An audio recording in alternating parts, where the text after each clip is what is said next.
Hey everybody, it's Chad with Nobody Else's Auto. I keep telling you guys we got a lot of cool new inventory coming in, but this probably isn't what you were expecting. I bought this aircraft about 1.5 years ago. We finally got it moved in here. I've been promising you this thing was coming in. We were going to share it with you. Well, she's here.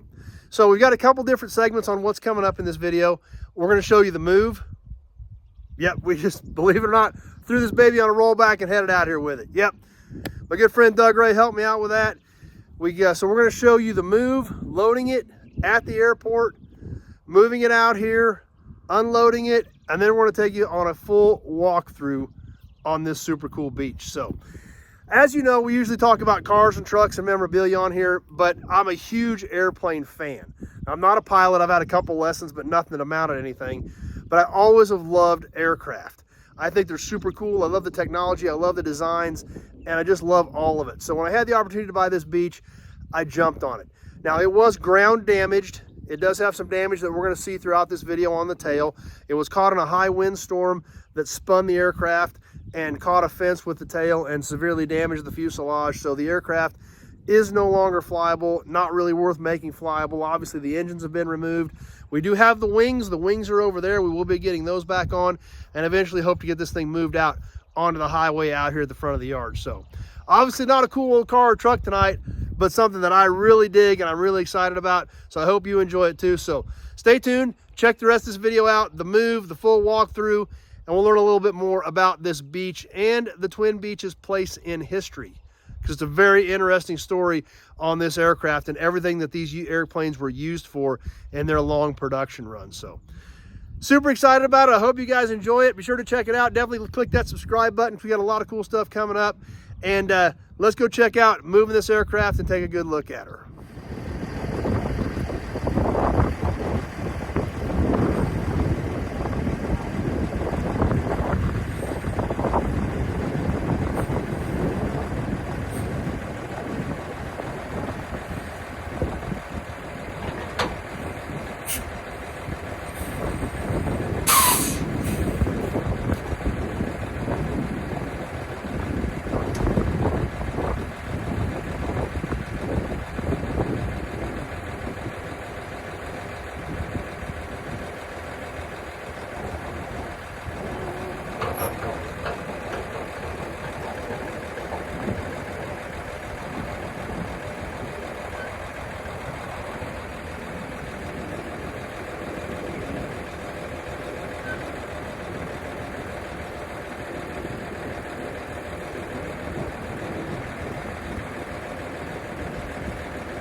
you can see we've got a very interesting new addition to the yard here at Nobody Else's Auto.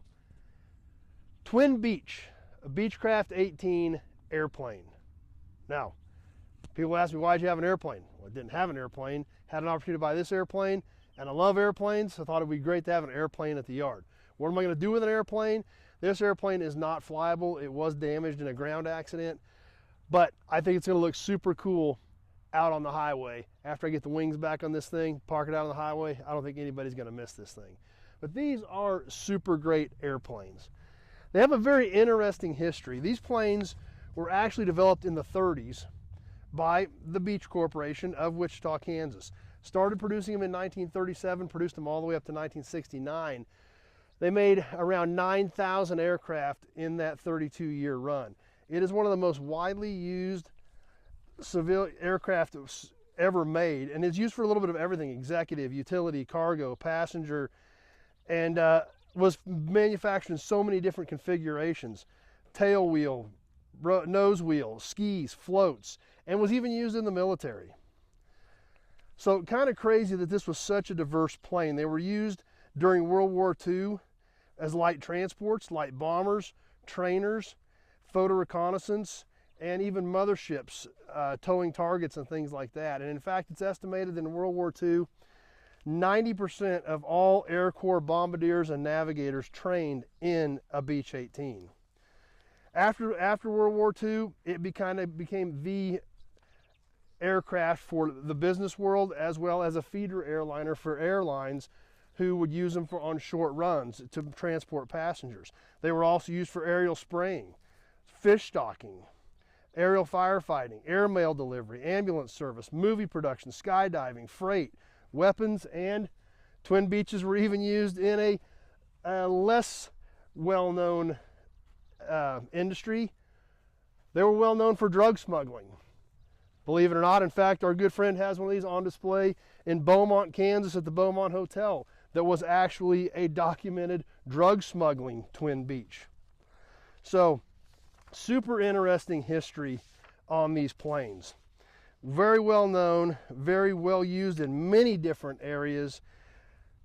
Metal construction with fabric controlled surface areas, twin radial engines, and a twin tail fin configuration, which sometimes causes these to be mistaken with the Lockheed Electra, the aircraft Amelia Earhart was known for flying.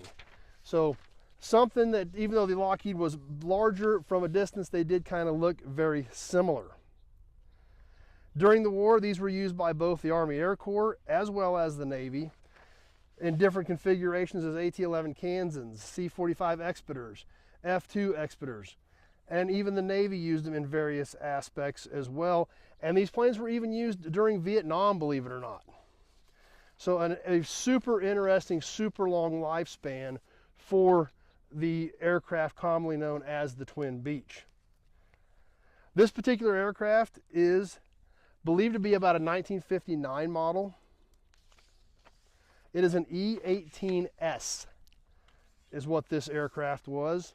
One of 403 E-18Ss built with a top speed of about 230 miles an hour and a stall speed of 77 miles an hour. Climb rate of around 1,200 feet per minute with about a 20,000 foot ceiling. So these airplanes could do an awful lot. They were literally did just about anything and everything you could think of that an aircraft was needed for back in those days. Now, something else that I'm not sure about on this particular aircraft, and I hope we're going to be able to see it. I couldn't find much history, but if we look very closely, if we can get the light just right, this formerly said Piedmont on it. Now, I couldn't find much to actually tie this to that, but Piedmont was an airline back east that actually started in the 40s. And they did fly throughout the 50s, eventually merging with US Air in the late 80s. So kind of interesting, they actually did start flying passengers in the late 40s and had a very interesting history prior to starting to fly jets in the 1967 and then eventually merging with US Air in the late 80s. So very interesting history with the Twin Beech, the Beech 18. Now this particular aircraft, this E-18S, obviously, as we can see right here, has severe tail damage. Now this actually was a ground accident. The aircraft was just sitting at the airport and a high windstorm came up, caught the aircraft, spun it around, the tail caught a fence, and actually the velocity of the spin was so fast that when the tail impacted the fence, it actually damaged and tweaked the entire fuselage of the aircraft back here. So pretty severe damage, obviously not worth fixing, so the airplane was scrapped. Tail number N32M, that tail number has been transferred to a new aircraft. In fact, just recently that tail number has been transferred to a new aircraft. Although it was assigned to this particular aircraft for several years, this tail number has been reassigned to a different current flying aircraft, since this one obviously is not. So did get this here local at the Great Bend Airport. As you can see in the video, our good friend Doug Ray helped us move this thing out here, put it on the back of a rollback, drove it on out here. So kind of interesting and pretty fun, but let's go ahead and check this thing out. I love these things. Like I said, I'm a huge fan of aircraft. I'm not a pilot. I took a few lessons several years ago, but definitely not a pilot by any means, and nowhere close to being a pilot.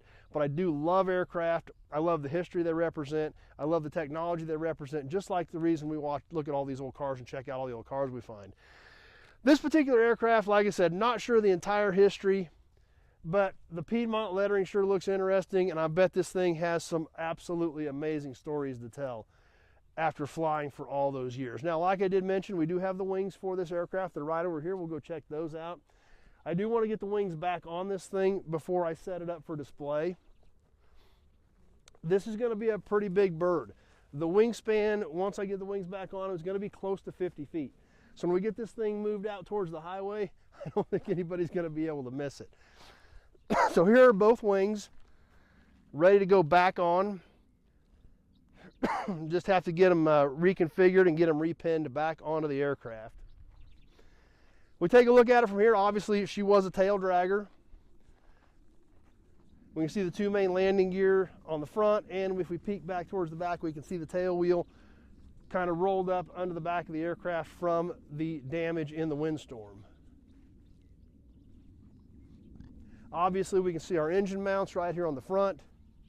Twin Beech, twin engine. We do have our entry door here.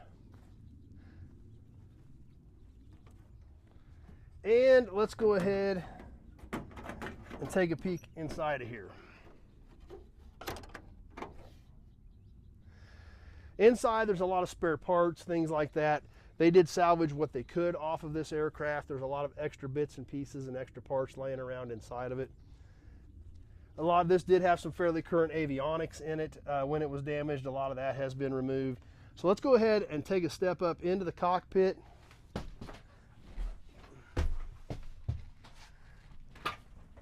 And check this thing out. Obviously, we're a tail dragger, so we're walking uphill to get into the cockpit here. This had just a basic curtain to isolate the cockpit from the cargo area.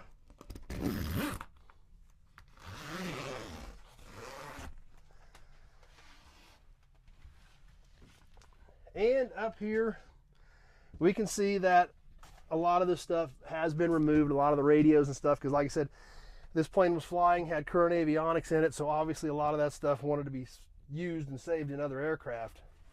Take a hop up in here. Obviously one of the seats is missing, but we can see we've got our control sticks. We have our windows we could open up.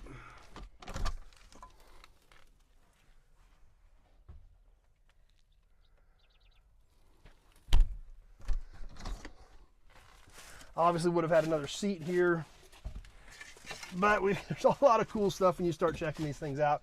We do still have some gauges in here that we can check out. Climb, carb mixture and temperature, airspeed indicator, all kinds of cool controls here that, like I said, I don't understand enough to know about, but other than the fact that I really like it and I think it's cool.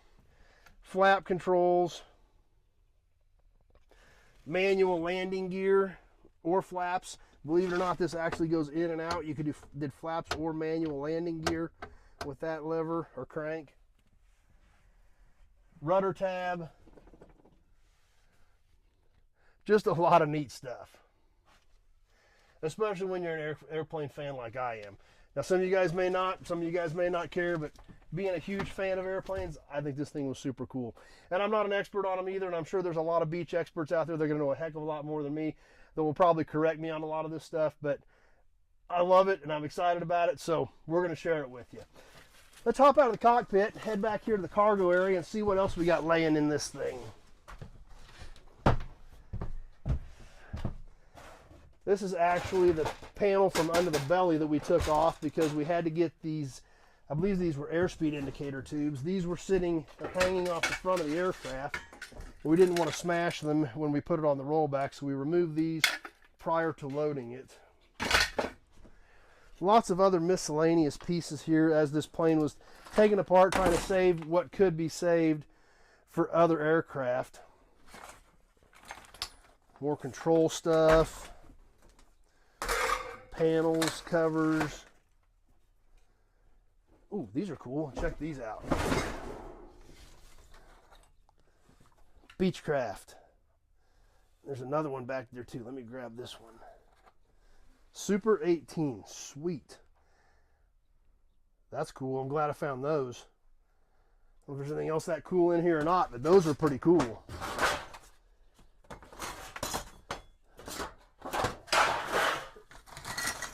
Other miscellaneous bits and pieces. I don't even understand what all that stuff is for sure.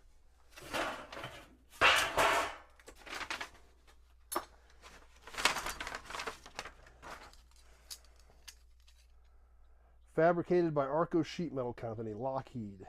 Some ID tags off of something.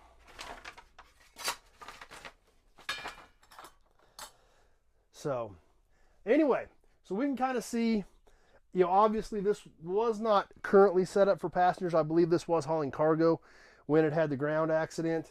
We can see, however, that it did appear as though it was set up for passengers. If we come up here and look, we can see these mounts in the floors where I believe it probably did have seats in it at some point.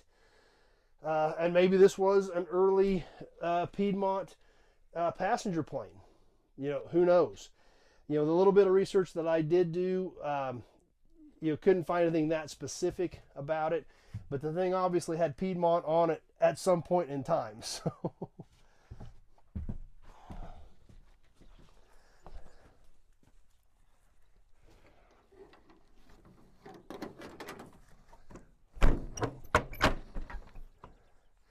here we can get another look at the tail damage where it wadded this side up, folded it up pretty good.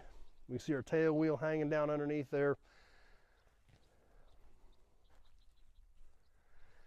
And as we come around the back, we can get a good look at this twin tail design. Like I said, commonly seen with the Lockheed Electra, but obviously also with the Twin Beech. And now, like we mentioned earlier, some of the control surfaces were fabric covered, including this back here. We see that had fabric covering on those control surfaces. However, that was all metal on there.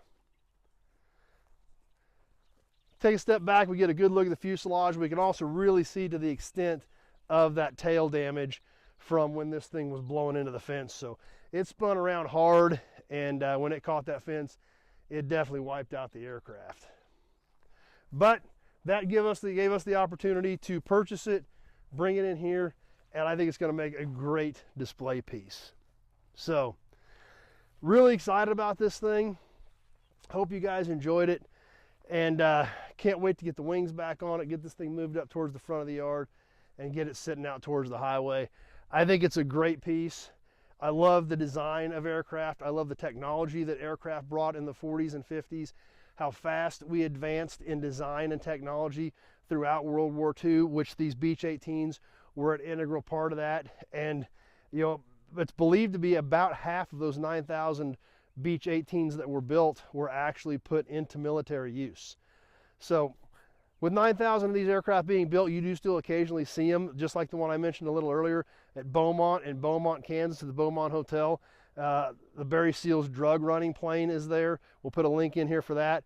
As well as our good friend Doug Prey at the Auburn Cord Duesenberg Company in Broken Arrow, Oklahoma. they actually have a Twin Beech sitting out in front of their shop as well. So we'll put a link in here for that as well. So you'll definitely want to check those out. But I think they're great yard art. I think the design is cool. I think the history is cool, especially with what these Beech 18s did. Even though they were not near as famous as the B-17s and the P-51s, these were kind of some of the workhorses of World War II. And this technology that kept developing and got us to where we are today in aviation, I think is super cool. The interesting history with Piedmont, who knows what that means, but I do know that when I get the wings on this thing and we get her moved out to the highway, I think it's going to be super cool, and I think everybody's going to dig it. So stay tuned, guys. We got a lot more cool stuff coming up. I've actually been buying a ton of cars and pickups because, hey, that's what we do here. But this was just a little side project that I was super excited about and couldn't wait to share it with you. So hope you guys enjoyed the Twin Beech, and I can't wait to see it up on the highway. I think it's going to be an awesome piece. So anyway, stay tuned. We got a lot more cool stuff coming up. You like old cars and trucks and, hey, even airplanes, definitely click that subscribe button. We have a lot of fun on here with this stuff. You're definitely going to subscribe so you can start hanging out with us and check out all this cool stuff we've got going on. If you got any questions about any of the 2000 cars and trucks we've got here on the ground at Nobody Else's Auto, just give me a call, 620-786-4428, so we can have a short discussion about your project. With all this inventory on the ground, we've got a lot of cool stuff here that might be able to help you out with your build. So give me a shout so we can have that short discussion. Stay tuned. We got a lot more cool stuff coming up, and you don't want to miss any of this new inventory that's rolling in. So thanks for watching, everybody. I hope you're as excited about the Twin Beech as I am. I can't wait to get it on display. And stay tuned. We got a lot more great stuff coming up. Thanks for watching this video. We'll see you soon on the next one.